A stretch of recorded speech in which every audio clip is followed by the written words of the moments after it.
How to Remember English Forever. You read it, you highlight it, you promise to remember. But 1 week later, it is gone completely. I used to be that student too. My notebook looked perfect. My mind was empty.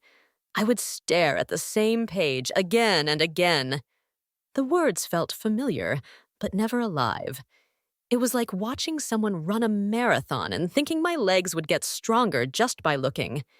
Have you ever done that too? Sitting for hours with your English notes open, highlighting, rewriting, feeling productive. Then the next day, your mind goes blank. I know that feeling. It hurts. You think something is wrong with you. You begin to wonder if maybe you are just not good at languages. But the truth is simple. You have not failed. You have only been studying the wrong way. Your brain learns best when it works, not when it watches. That is what I discovered after years of struggling. Here, on Learn English Listening, we learn differently. We listen, we speak, we recall. We train our minds to think in English, not just to copy it. We do not memorize rules. We understand patterns. We do not chase vocabulary lists. We build living connections. Which city are you joining us from, and what hour of the day is it there? I love to imagine where this lesson is reaching. Maybe you are on a train. Maybe you are studying after work. Wherever you are, stay with me, because this story will set your brain free. The next few minutes may change the way you study forever. One afternoon, I realized something powerful. The problem was not my memory. The problem was how I was using it. That realization changed everything. It was the day I stopped studying English. It was the day I started training my brain. I remember the moment it all collapsed.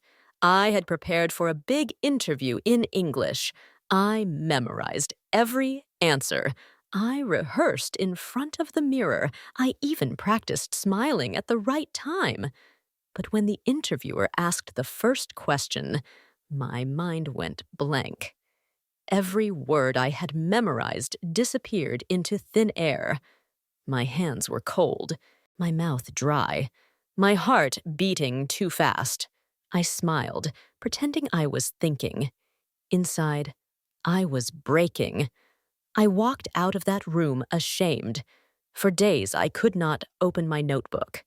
I kept asking myself, why do I always forget when it matters most?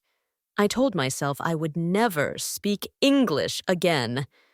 But something deep inside refused to give up. I still wanted to understand what was wrong. It took me months to realize the truth. My brain did not fail me. I failed to train it. I was feeding it words, but never letting it work. I was reading and rereading, but never asking it to recall. It was like watching people lift weights at the gym and expecting my arms to grow. Have you ever studied hard for something only to forget it right when you needed it most? You are not alone. Most learners live in that same cycle. Study, forget, feel guilty, try again, forget again. But one day, I came across a phrase that changed my path forever: active recall. It sounded complicated, but it was simple. It meant this is: do not reread. Remember, close the book. Ask yourself what you just learned. Try to explain it without looking. That is when the real learning begins. If you are still here, you have already learned something 90% of learners never understand. Forgetting is not failure. It is a signal. It tells you what to recall next. That small idea opened the door to everything that followed. From that moment, I stopped memorizing and started engaging with every lesson. Active recall is not magic. It is not a secret known only to geniuses. It is simply the art of making your brain lift its own weight. Passive learning is watching. Active recall is doing. It is the moment when you stop feeding your brain and start training it. Inside your head is a small coach called the hippocampus. It wakes up when you try to remember something. Each time you recall, this coach gives your memory a gentle workout. The more you do it, the stronger it becomes. When you read without recalling, your brain relaxes. It feels easy, but nothing stays. When you close your book and ask yourself, "What did I just learn?" your brain starts to sweat. That effort is where real memory is born. 3 English phrases can help you describe this process. The first is to stick in your mind, which means something that stays remembered. The second is to jog your memory, which means to help you recall something you forgot. The third is in the long run, which means over time or eventually. Each time you recall, the lesson sticks in your mind. Each question you ask jogs your memory, and in the long run, you remember not because you memorized, but because you trained. Every recall is an investment. Every mistake becomes a teacher. I began closing my notebook and asking myself simple questions. What is the meaning of this word? Why does this grammar rule exist? How can I use it in my next sentence? I was not reading anymore. I was recalling. I was training. And soon I realized my brain was learning faster than ever. The more I recalled, the less I forgot. You have just learned the difference between memorizing and mastering. That alone can change your English forever. Everything changed when I started practicing active recall every morning. I would wake up early, make a cup of coffee, open my notebook, and write small questions about what I had learned the day before. Then I closed the book. No looking, no peeking. I sat quietly and tried to answer each question from memory. At first, it was painful. My brain resisted. I forgot almost everything. But I kept going. Each day, I asked again. Slowly, the answers began to come faster. One morning, I realized I was speaking full sentences without checking my notes. It felt like unlocking a hidden door inside my mind. That was the moment I began to get the hang of it. The phrase "to get the hang of something" means to become good at it after some practice. I was not perfect, but I was improving. Each question gave me confidence. Each mistake became a signal, not a shame. Then, something deeper happened.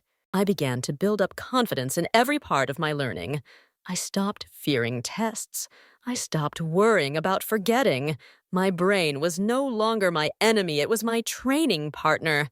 I trusted my process, and that trust made all the difference. What small habit could you start this week to strengthen your memory? Maybe you could end each study session by asking yourself 3 questions. Maybe you could teach a friend what you learned. Maybe you could record your voice explaining a rule and listen to it later. Each of those moments is active recall in action. Each question I asked myself was like one more push-up for my brain, and each push-up made me stronger. You do not need long hours or perfect focus.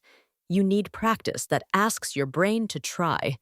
Your mind grows not when you study more, but when you recall more. If you have made it here, you are already training your brain right now, and I am proud of you for that. Your brain is not lazy. It is protective. It forgets not because it hates learning, but because it wants to save energy. The moment you invite it to recall, it wakes up. It starts to care. I learned to treat my memory with kindness. When I forgot a word, I stopped scolding myself. Instead, I smiled and said, "Here is a chance to remember it deeper." Each recall became an act of patience. Memory is like a garden. It grows when you revisit it. When you come back to a word, a phrase, a sound, it blossoms stronger. But if you only water it once, it fades. So I built a small routine. Every evening, I asked myself one question from the morning. just one. That was enough to keep my garden alive. You do not need to be perfect. You do not need to remember everything the first time. Learning is not about control. It is about connection. When you forgive yourself for forgetting, you make space to truly learn. You are not testing yourself. You are training yourself to care. If you can forgive your forgetfulness, you can finally start learning freely. Your journey becomes peaceful. Your progress becomes real. Remember that notebook full of highlights from the beginning of this story. Imagine closing it now and still remembering everything you need. That is the power of active recall.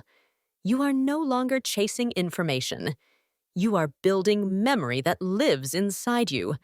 Let us recall what matters most. Stop reading. Start recalling. Treat your brain like a muscle and trust that small, daily moments of recall lead to lifelong memory. At this moment, you stand between comfort and growth. Which path will you take? You can return to the old way, reading and rereading until your eyes grow tired. Or you can close the book, ask one question, and let your brain do what it was designed to do. Remember, if this message helped you see English differently, share it with one friend who is tired of forgetting. And subscribe so we can grow together, one recall at a time. The next time you close your book, remember this. Your mind remembers too, and maybe, for the first time, it is ready to remember for life.